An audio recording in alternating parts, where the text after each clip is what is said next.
Olá, bom dia. Agora sim, pela Rádio Brasil Sul, 10 horas e 7 minutos. Programa Domingol começou de fato. E eu quero ver brilho no olho aí de vocês para começar essa semana com pés direito, esquerdo, com os dois pés mesmo, que é o que merece uma semana boa. Vamos lá. Na semana passada, recapitulando, nós começamos aí com o nosso primeiro programa. Tivemos várias pessoas que participaram conosco, mas infelizmente eu não consegui dar atenção ao vivo, mas como todos sabem, nós conversamos depois da rádio. Passamos até algumas pessoas a semana toda aí conversando. E para quem não sabe, nosso programa também é exibido ao vivo, não só pela Rádio Brasil Sul. Um grande prazer aí a todos. Um grande abraço a toda a família Barbosa, a Gláucia, ao Carlos também, e eu também ao próprio Barbosa Neto. Grande abraço a vocês, obrigado pela oportunidade. E todos os domingos aqui nós vamos estar falando um pouquinho sobre filosofia, sobre felicidade, sobre coisas positivas. E eu não quero falar sobre coisas negativas aqui, como crimes, essas coisas que às vezes chegou para nós aqui, algumas perguntas jurídicas, e não é exatamente essa a nossa proposta aqui do Domingol, mas é para falar sobre filosofia. Eventualmente, claro que nós vamos falar sobre tudo, mas a prioridade é falar, sem dúvida nenhuma, sobre coisas positivas. Então, participe aqui conosco, ligue para a rádio, ligue para o nosso WhatsApp, pode ser no meu pessoal, o WhatsApp pessoal, que é o 439-9951-6363, que eu também atendo, não tem nenhum problema. Ou pelo YouTube, que é meu canal Ronan Botelho. Eu também estou aqui, aí sim, com imagens também aqui da rádio, trocando aqui as imagens, aqui muito legal, aqui os estúdios da Rádio Brasil Sul. Grande programa agora que me antecedeu, que é da Sueli Galhardi, um excelente tema que inclusive, novamente, é um gancho nosso, que é sobre depressão, sobre problemas psicológicos que todas as pessoas estão sujeitas a ter, principalmente diante de tantas calamidades, tantas doenças e todas essas coisas que está acontecendo aqui no mundo, né? Não só no Brasil, não só em Londrina, no mundo todo. É uma guerra psicológica que ocorre. Mas, dando continuidade ao nosso programa, então, desde a semana passada, nós falamos sobre Charles Darwin, sobre a questão que ele teve que antes dele fazer a lei da transformação dele, o grande livro dele, ele que teve que se conhecer, se autotransformar para conseguir ter uma vida melhor. E hoje eu vou falar sobre como Leonardo da Vinci, como ele escreveu, como ele inventou que anjos deveriam ter asas. Nós estamos acostumados hoje, em 2022, a ver imagens que anjos têm asas. Mas você sabe por quê? Eu sou uma pessoa curiosa. E eu lendo alguns livros e lendo a biografia de Leonardo da Vinci, um grande escritor renascentista, ele foi o primeiro pintor a desenhar os anjos com asas, e isso no último bloco eu vou mostrar aqui, né, um pouco depois. Nós vamos falar também sobre os avanços da tecnologia. Será que realmente a nossa sociedade ela está em extrema evolução? E até onde vai essa evolução? Eu vou mostrar para vocês, na arte de refletir, que não é bem assim, as coisas não estão tão assim em evolução. Muitas coisas, elas vêm lá do Egito. Nós vamos conversar sobre isso também. Mas antes de tudo, eu quero falar sobre um grande filósofo, que é Epiteto. Ele escreveu sobre a arte da vida, e essa arte da vida, você pega uma caneta, pega um papel, pega um lápis, pega um papel, pega borracha, pega tudo para anotar as frases, que são frases que você vai utilizar pela semana toda. E é isso que é o meu objetivo aqui, te ajudar a ter uma semana melhor. E para ter uma semana melhor, você precisa entender algumas pequenas façanhas, umas pequenas dicas que se transformam, que podem se transformar em grandes situações para você durante a semana. Você vai ver, se você colocar em prática algumas coisas que eu falo aqui, mas eu quero dizer o seguinte: quando eu falo, não é só a minha opinião, Porque o mundo está cheio de opiniões hoje. Não é errado as pessoas terem opiniões. Terem opinião disso, opinião daquilo, está tudo certo. Mas o problema é a informação, cada pessoa interpreta do jeito que quer. E nós aqui, eu quero trazer mais leitura e menos opinião minha. Lógico que eu vou falar a minha opinião, mas eu também quero deixar bem claro opiniões de várias pessoas que são cientistas, são filósofos antigos, pessoas que escreveram muitas obras de arte, digamos assim, obras literárias gigantescas, que estão desde 2000 anos atrás, mais de 2000 anos atrás até, se for Sócrates, por exemplo, que estão até hoje, que até hoje nos influenciam diretamente a nossa sociedade. Tá certo? Eu também, num determinado momento, quero responder aqui, no comecinho do segundo bloco, eu quero responder a uma questão sobre os agentes de endemias aqui de Londrina e uma pequena confusão jurídica que está acontecendo.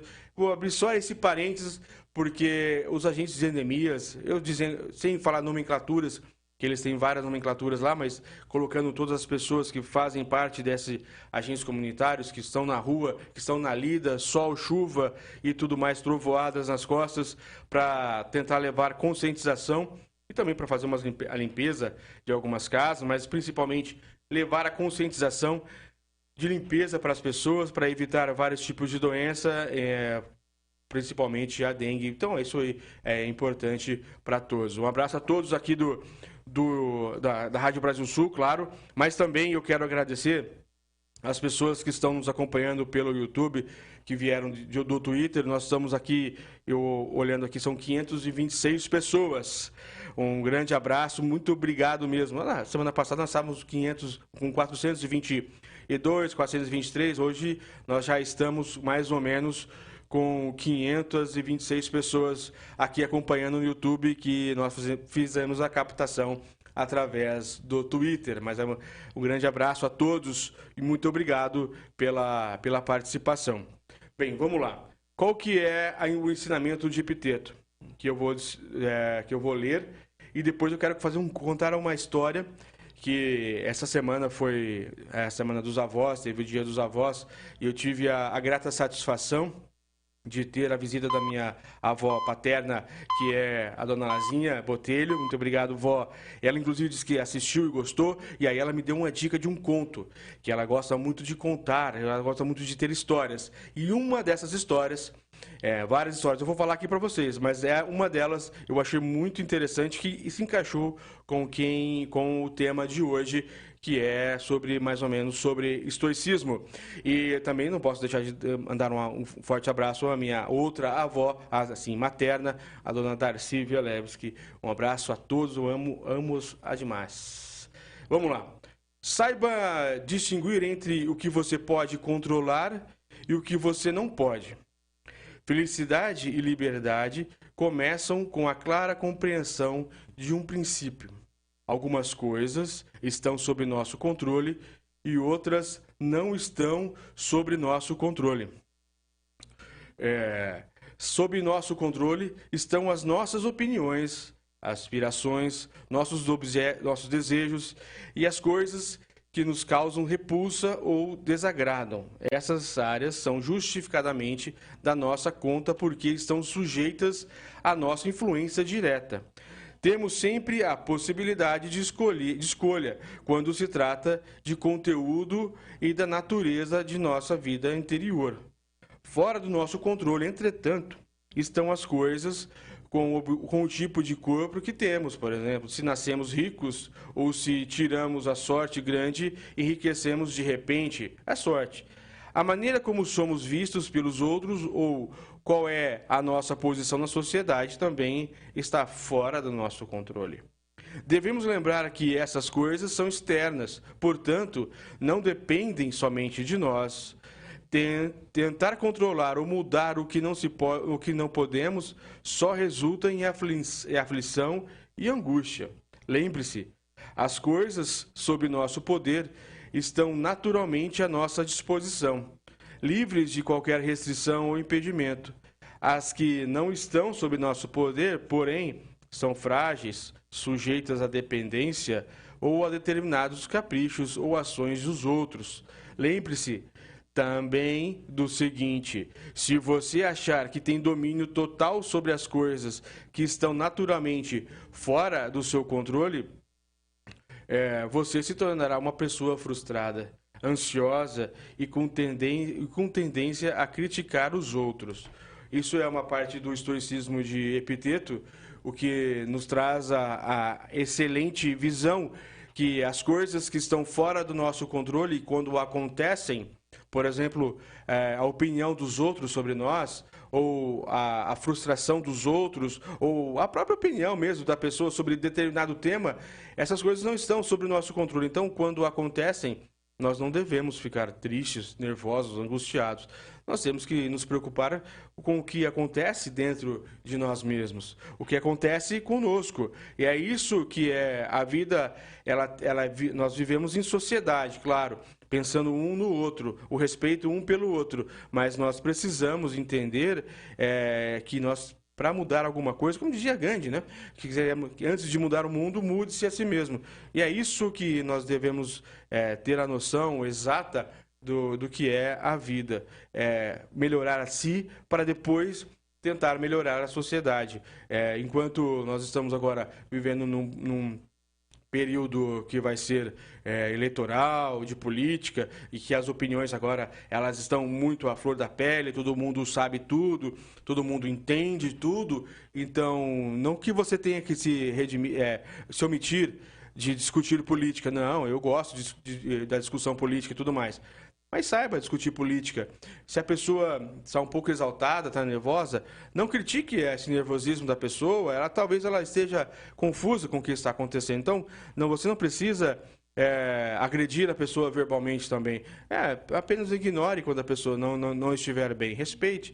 Agora, quando a pessoa tem uma outra opinião, então que saiba conversar, então converse sobre política, converse sobre o que tem que acontecer, porque nossa sociedade ela precisa de mudanças, ela precisa continuar crescendo da melhor forma possível. E o conto de hoje, a história que hoje eu quero trazer a vocês é sobre uma grande situação que é sobre o mesmo rei da semana passada. Eu quero trazer a mesma história aqui para vocês, só que uma outra aventura desse mesmo rei, que é o rei Léo, na verdade. E esse rei, ele tinha essa mesma pessoa nesse conto, nessa nova fábula, que essa que foi a minha avó que me falou, a avó Lazinha, e eu vou aqui fazer uma adaptação do que ela me disse. Este rei, ele tinha ainda o seu sacerdote ali, que era muito religioso. Esse sacerdote acreditava muito, era temente muito a Deus, acreditava muito. O rei também, mas o sacerdote era o teólogo ali do reinado, e ele que indicou na versão passada, assista pelo YouTube, está gravado, este também vai ficar gravado, o primeiro capítulo desse rei. E o rei simplesmente num dia acordou, tropeçou, caiu e quebrou o braço. Então chamou o sacerdote e contestou o sacerdote: estou com má sorte? O sacerdote falou: não, isso aí é sorte, porque Deus é justo, Deus não faz as coisas sem pensar. Alguma coisa teve o seu propósito. Fique tranquilo, Deus é justo o tempo todo, Deus é bom o tempo todo. E o rei concordou. Então, no outro dia, eles foram caçar. E o rei sempre levava esse sacerdote, que era um conselheiro pessoal. Eles estavam caçando e o rei caiu do cavalo. Quando caiu do cavalo, o rei se machucou novamente.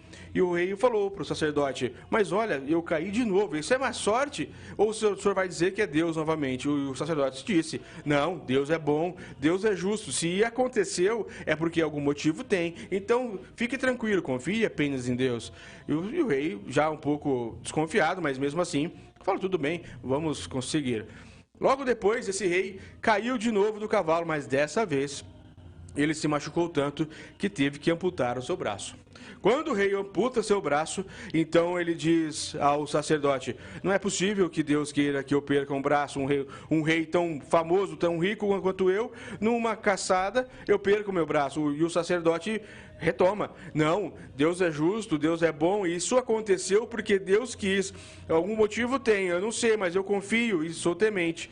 E Deus, então o rei Rei Léo falou, não é possível, isso não é verdade. Eu quero trocar de sacerdote, eu quero imediatamente, pediu aos guardas de seu ali para tirar o sacerdote, amigo dele há muitos anos, mas ele já não estava, uma semana de, teoricamente, azar, ele mandou então o sacerdote sair da sua sala e trocou o sacerdote.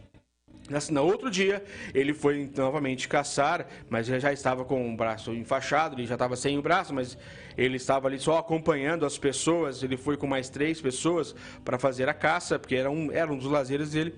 Então, eles foram abordados por índios canibais. Esses índios canibais levaram essas 4 pessoas, três súditos e mais o rei, para a sua tribo, e lá iriam fazer a alimentação, que são índios canibais, e estavam caçando.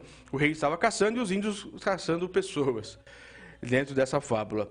Então, só que dentro da fábula, os índios, eles tinham uma crença entre eles que só alimentavam-se de pessoas que estavam 100% com seus membros, que eram pessoas 100% com a saúde em dia.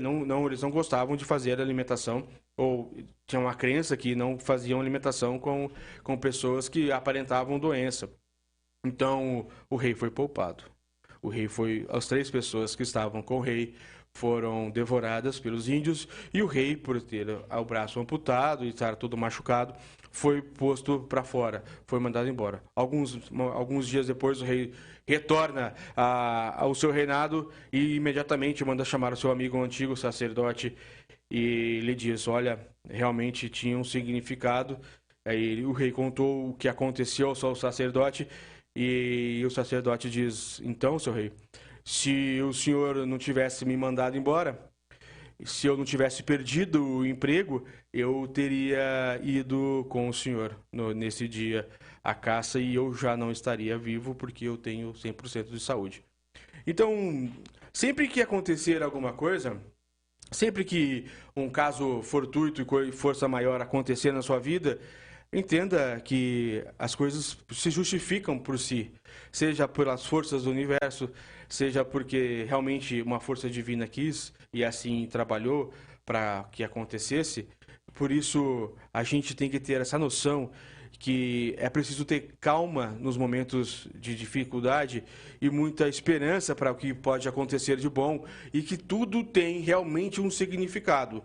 E não só tudo tem realmente um significado, mas tudo tem também um retorno. A lei do retorno, ela é muito severa conosco.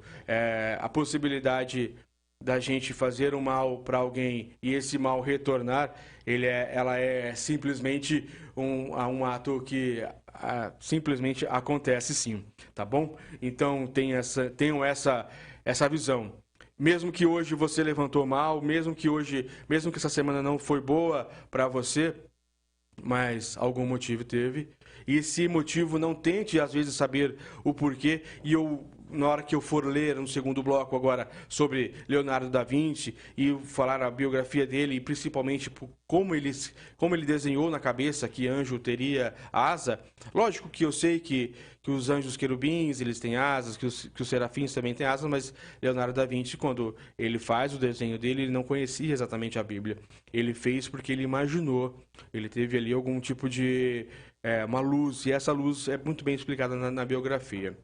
Eu quero aqui agora, na segunda parte, passamos o estoicismo, passamos ao momento do conto do rei, que semana que vem tem um segundo já, uma terceira história, desculpa.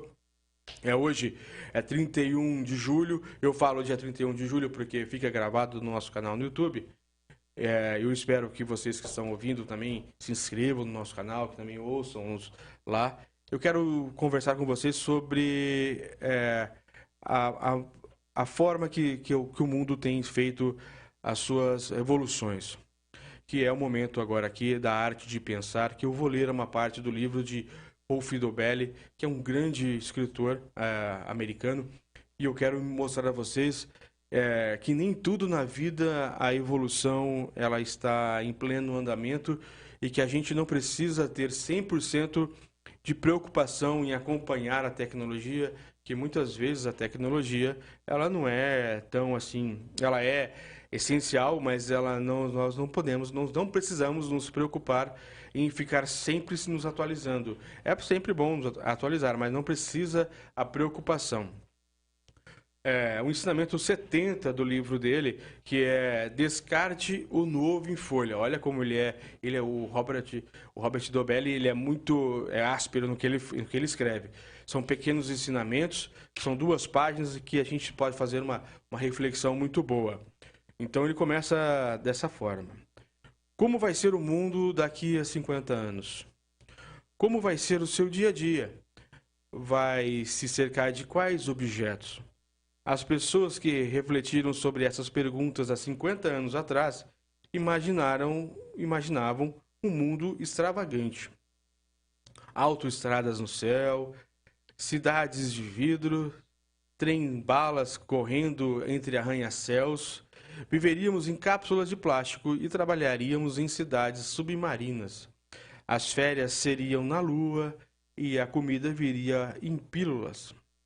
Não conceberíamos filhos, em vez disso, escolheríamos em catálogos, nossos melhores amigos seriam robôs, a morte seria curada e já teríamos trocado as bicicletas por mochilas voadoras há muito tempo.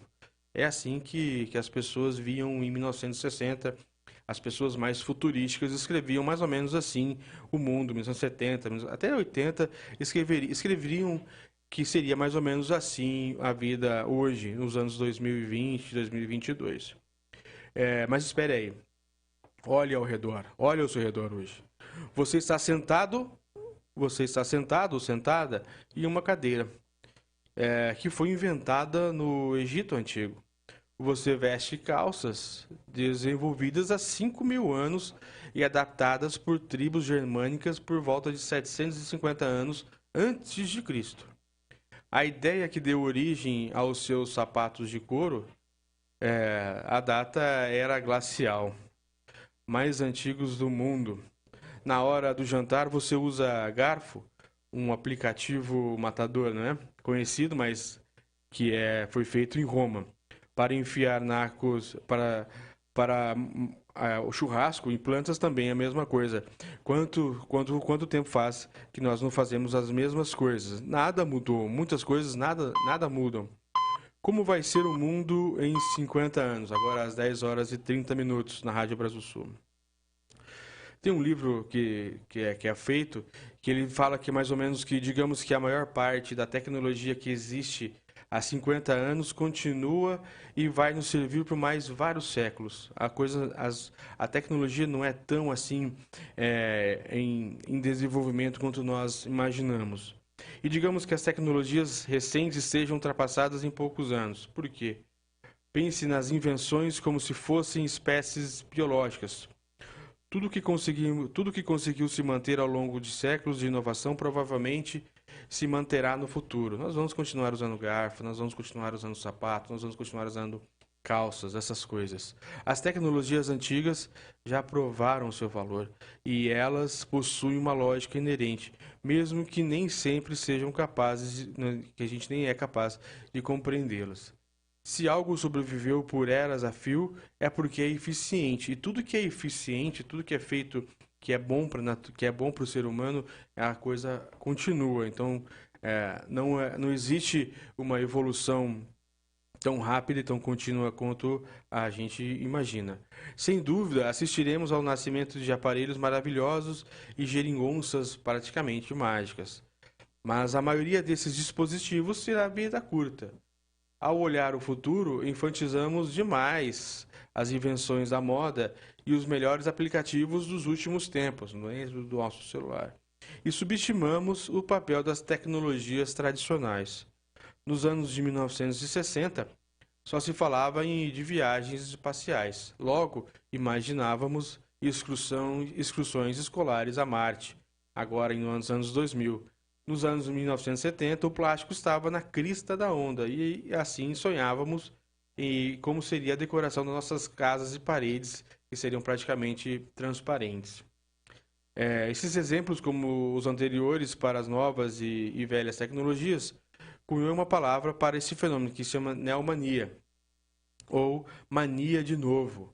No passado, eu simplesmente, com os chamados consumidores de lançamento, aquelas pessoas que não conseguem viver sem a última versão do telefone, por exemplo, são neomaníacos, pessoas que não conseguem assistir a uma propaganda de uma tecnologia, mesmo que seja igual ou que você não vai utilizar naquele momento e que precisa a todo custo ter aquela tecnologia. Portanto, não viaje muito quando imaginar o futuro. O filme, por exemplo, 2001, Uma Odisseia no Espaço, de Stanley Kubrick, é a prova porque não se deve fazer isso. Lançado em 1968, o filme predizia que na virada do milênio os Estados Unidos teriam estabelecido uma colônia na Lua e que a Pan Am, que inclusive é uma empresa que já faliu, operaria a ponte aérea entre Terra e o satélite lunar. Com essa previsão extravagante em mente, sugiro esta regra de bolso: tudo que tenha sobrevivido por X anos sobreviverá por X anos. Taleb aponta que o filtro histórico das baboseiras separará as invenções das inovações realmente revolucionárias. E eu coloco a minha cara a tapa para isso, segundo Robert Dobelli. O que dá certo sempre vai dar certo. O que é duvidoso pode ser que dê ou não. Então, o que nós temos que apostar sempre é na tecnologia, sim, mas não em ficar vidrado, achando que isso vai fazer a diferença, que isso vai ser que é indispensável para a nossa vida, a tecnologia. São 10 horas e 34 minutos. Agora eu vou entrar no intervalo rapidinho e nós já voltamos. Aí eu vou falar sobre dois temas que seriam, na verdade, sobre os agentes de endemia. Eu vou passar um pequeno recado rápido e também nós vamos falar por que anjo tem asa. Quem que foi que inventou que anjo?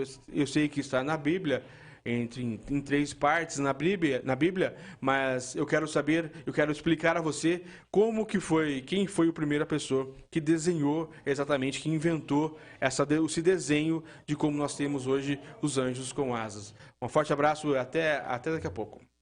Ronan Botelho está apresentando Domingol. Ouça só mais um depoimento de quem usou o relaxante bálsamo muscular RBM. Para mim foi muito bom, tanto para pancada, panturrilha, tornozelo, costela, dor muscular. Para mim foi ótimo. Até eu apliquei esse remédio, ferimento bem forte na palma da mão.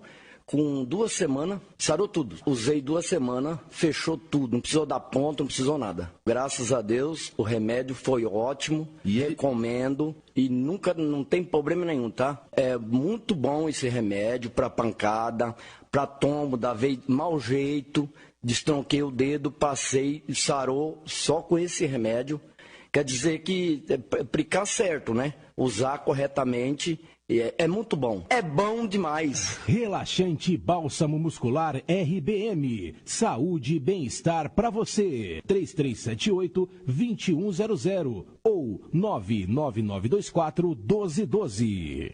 Se você é homem, nascido em 1957 ou antes, e você mulher, nascida em 1962 ou antes, e trabalhou na zona rural durante a sua infância ou adolescência, atenção! Você pode ter direito a receber uma aposentadoria do INSS com valor inicial de R$ 3.800. Ligue e agende o seu horário. Alcance Previdência 3027-5003. 3027-5003. Alcance Previdência. Na Rua Minas Gerais 297, 10º andar, sala 102, edifício Palácio do Comércio.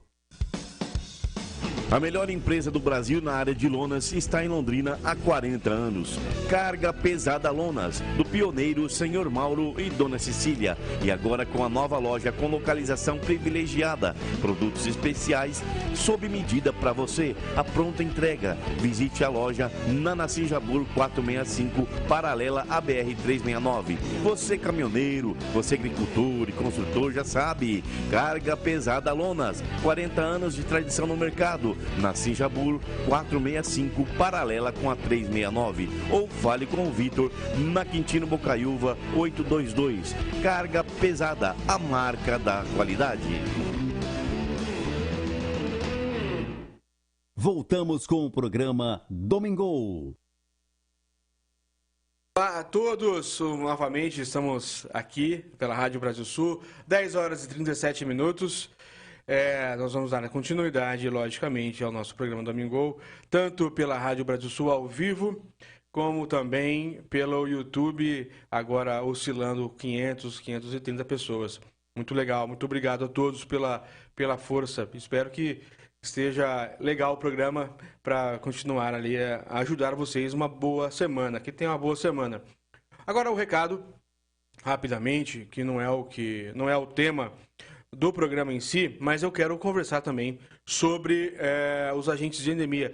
Agentes de endemia, eu vou uma forma muito ampla dizendo que existem várias nomenclaturas, vários tipos de agentes, vários tipos de trabalho que é feito dentro da Secretaria de Saúde aqui de Londrina, mas eu creio que em quase todas as cidades, essas pessoas que estão na lida para ajudar na conscientização das pessoas, que infelizmente precisam serem conscientizadas, algumas pessoas não têm uma consciência tão boa sobre limpeza do seu terreno, ou até mesmo terrenos que estão vazios, enfim, sobre a limpeza e sobre a questão de abrir a mente das pessoas para como que faz para a gente não ter uma epidemia de dengue, por exemplo, que em pleno 2022, nós estamos falando sobre tecnologias, o mínimo não é feito. Mas tá tudo certo. Mas o que acontece com essas pessoas que estão ali na lida, andando no sol, na chuva e tudo mais, através da prefeitura? No caso aqui de Londrina, que é o principal recado, mas isso acontece no Brasil todo.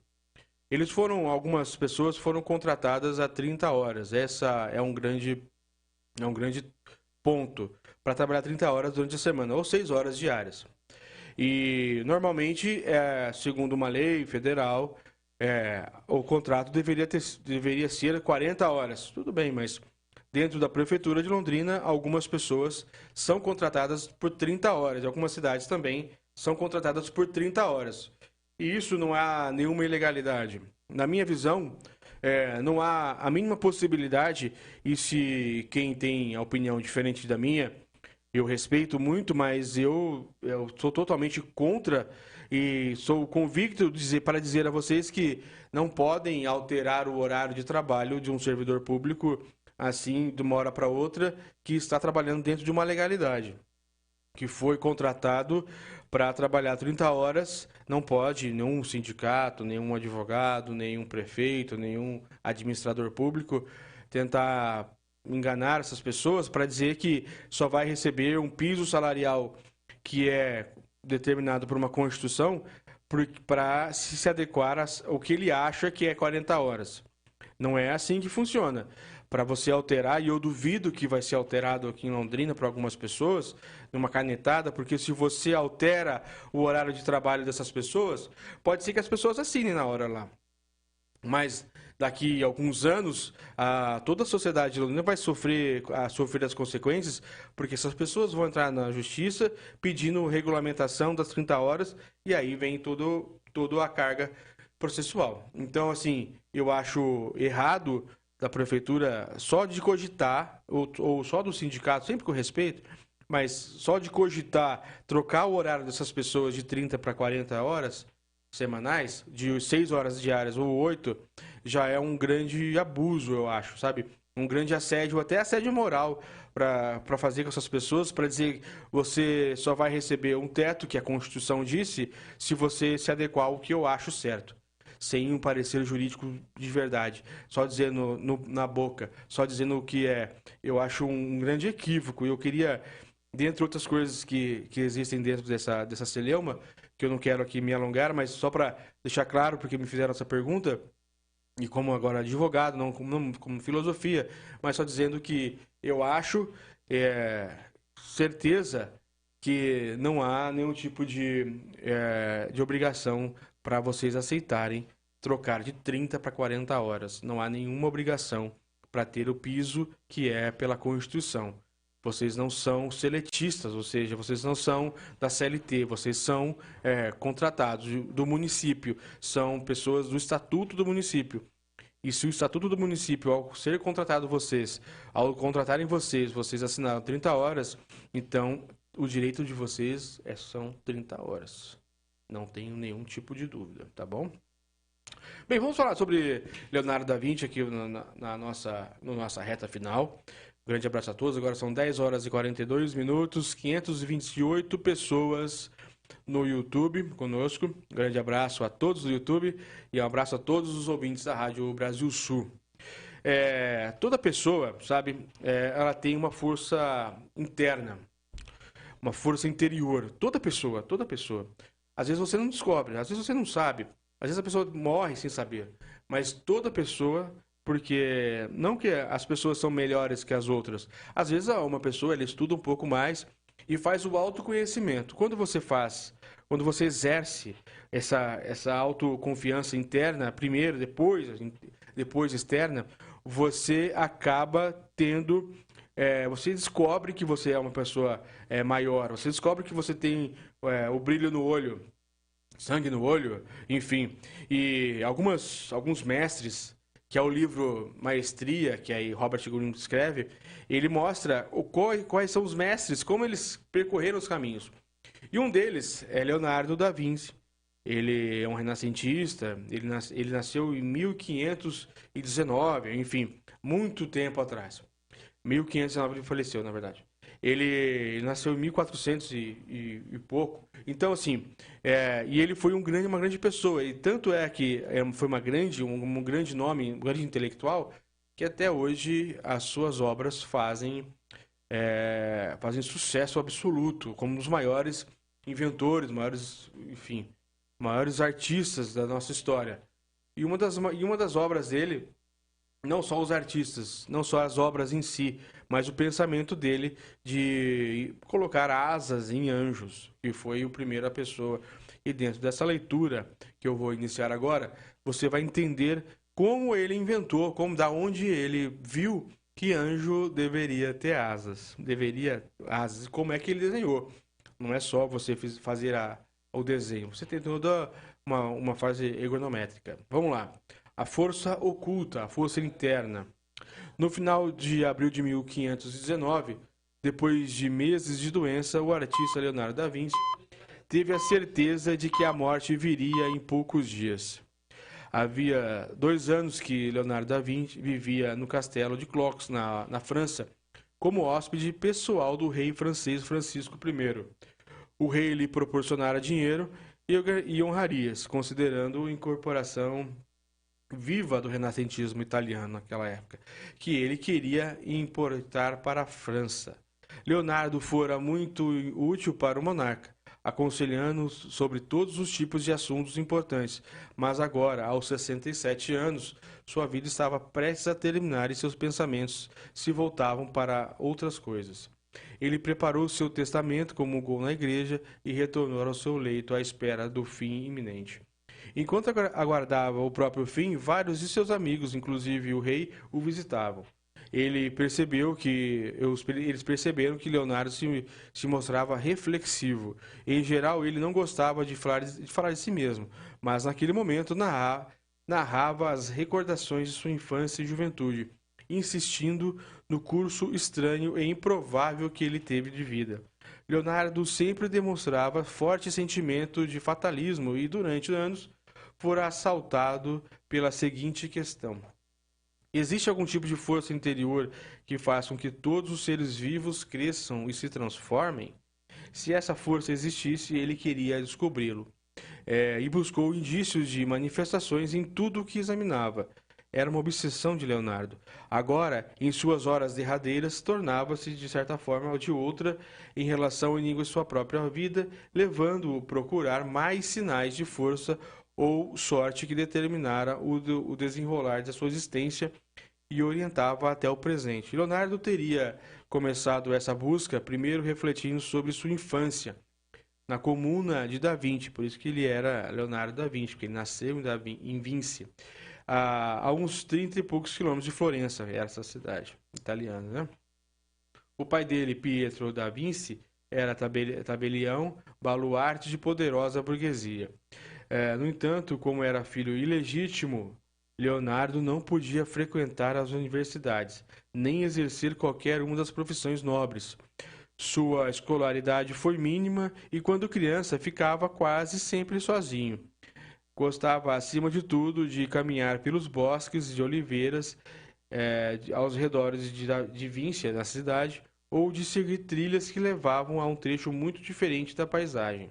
Uma floresta densa, cheia de javalis, onde cursos de águas velozes formavam corredeiras, cisnes deslizavam nos lagos e flores silvestres cresciam nos penhascos, compondo uma biodiversidade tão intensa que o encantava. Um dia, andando pelo escritório do seu pai, Leonardo surrupiou algumas folhas de papel. Algo raro naqueles dias, mas como tabelião, Piero tinha esse privilégio de ter folhas de papel em casa. O jovem levou-as consigo em seu passeio pela floresta e, sentado em uma pedra, começou a esboçar várias paisagens ao seu redor. Voltou numerosas vezes para repetir o exercício. Mesmo quando o tempo não estava bom, ele se acomodava em algum tipo de abrigo e desenhava. Leonardo sempre gostava de desenhar desde o começo. Não teve professores, nem pinturas a observar. Fazia tudo a olho nu, com a natureza como modelo, e constatou que, ao desenhar o que via, tinha que observar os objetos com muito mais atenção e captar os detalhes que deles davam vida. Certa vez, desenhou uma íris branca e, ao fitá-la tão de perto, ficou impressionado com a forma peculiar. A íris começava como semente e então evoluía por vários estágios, cada um dos quais ele retratou ao longo de alguns anos. O que levava aquela planta a se desenvolver em sucessivas fases que culminavam com aquela forma irradiante, tão diferente de qualquer outra, ele se perguntava. Talvez ela possuísse alguma força para impulsioná-la para todas essas transformações. Esse questionamento o impeliu a refletir sobre metamorfoses das flores durante anos a fio. Sozinho em seu leito de morte, agora voltando depois de sua infância, Leonardo teria retomado os primeiros anos como um aprendiz no estúdio do artista florentino Andrea Verrocchio, onde fora admitido com a idade de 14 anos, em consequência da qualidade extraordinária de seus desenhos. Então ele ficava desenhando por horas e horas sozinho, porque ele era um filho ilegítimo, e ele não poderia estudar naquela época, né? Ele não poderia estudar nas mesmas escolas que os seus irmãos legítimos, que eram filhos do casamento, e ele ficava horas e horas sozinho, desenhando a natureza, sozinho com a natureza. Foi ali que ele teve a sua força interior. E aí, com 14 anos, ele foi escolhido por Verrocchio, que também um grande pintor italiano. Verrocchio instruía seus aprendizes em todas as ciências necessárias,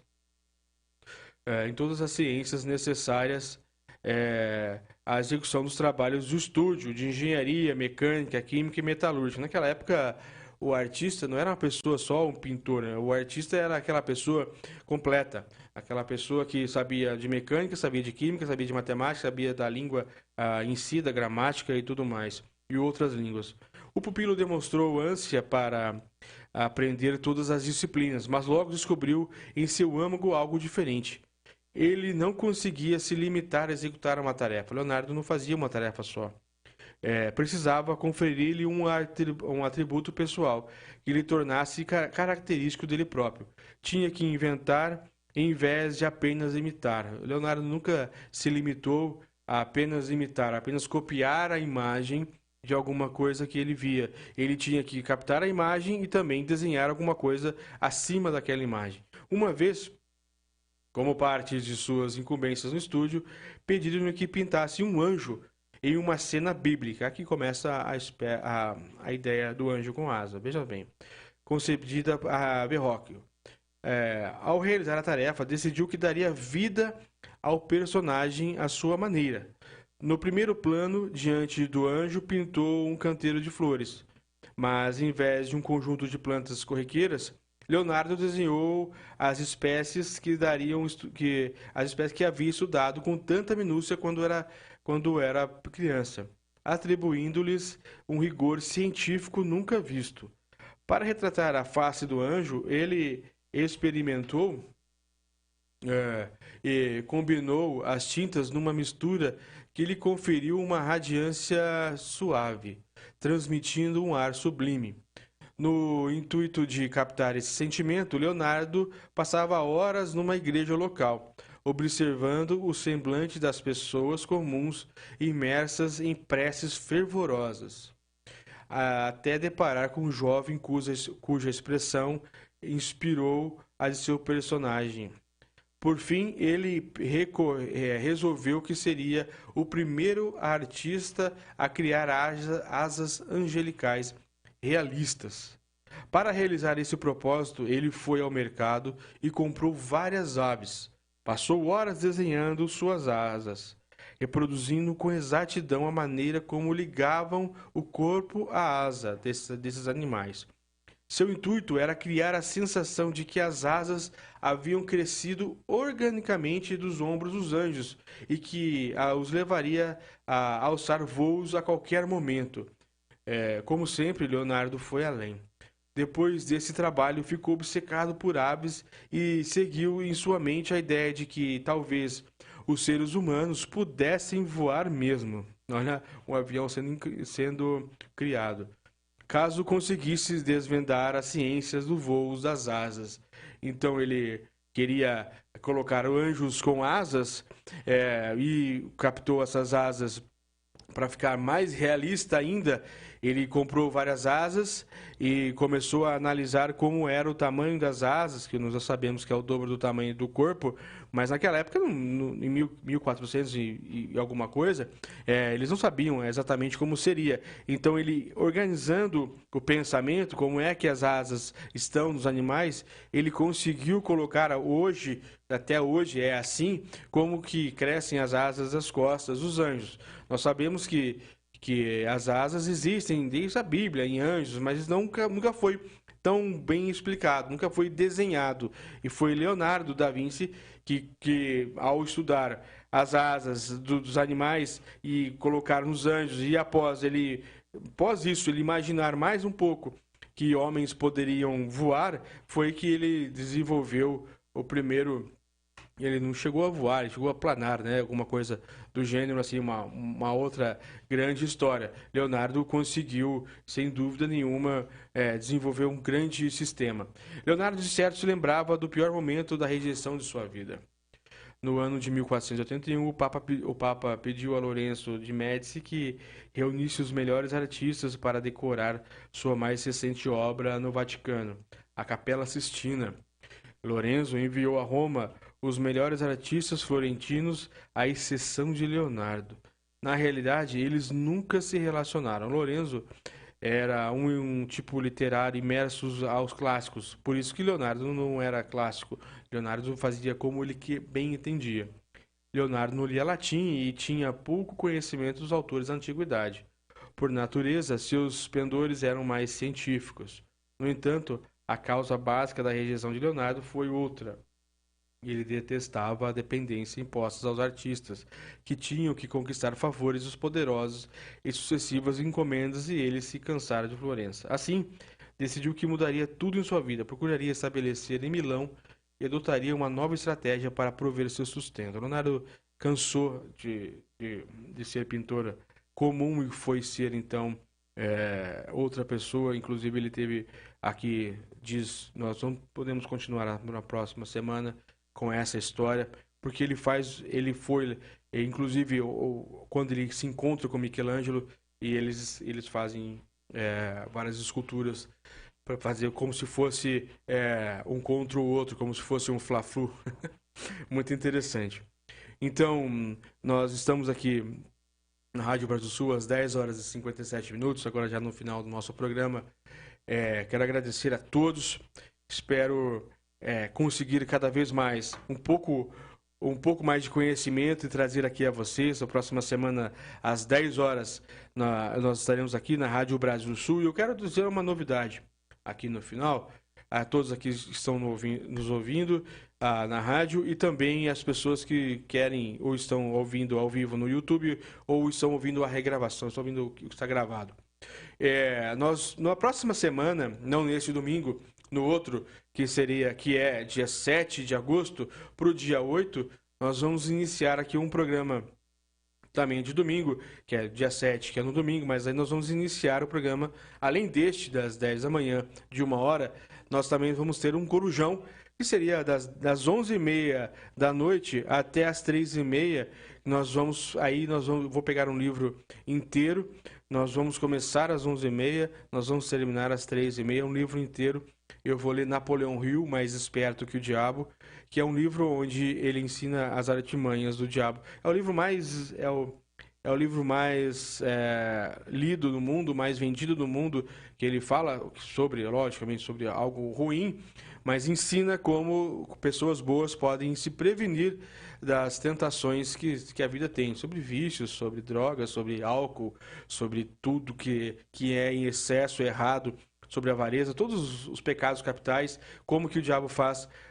Teoricamente é uma história, né? Na verdade, sim. Tem pessoas que acham que é verdade, tem pessoas que acham que é só uma metáfora. Enfim, tenho certeza que é uma metáfora, mas é muito bem escrita por Napoleão Hill há muito tempo atrás, há mais ou menos uns quase 100 anos atrás que ele escreveu essa entrevista, e é muito bom. O livro é o livro mais vendido hoje no mundo em termos de autoajuda, esses tipos de leitura. É um livro muito bom que em 3 horas eu consigo ler. Nós vamos passar a madrugada aqui do dia 7 para o dia 8 na Rádio Brasil Sul, ao vivo pelo YouTube, mas também aqui pela rádio, sabendo quais são as artimanhas e como a gente pode fazer para não cair nas tentações do diabo. São para quem tem insônia, para quem vai começar uma semana, eu acredito que seja um bom começo, tá bom? Um grande abraço a todos, obrigado a todos da Rádio Brasil Sul, a pessoal da técnica aqui, um grande abraço a todos pela paciência e até semana que vem, um forte abraço a todos. Você ouviu aqui na Brasil Sul o programa Domingo.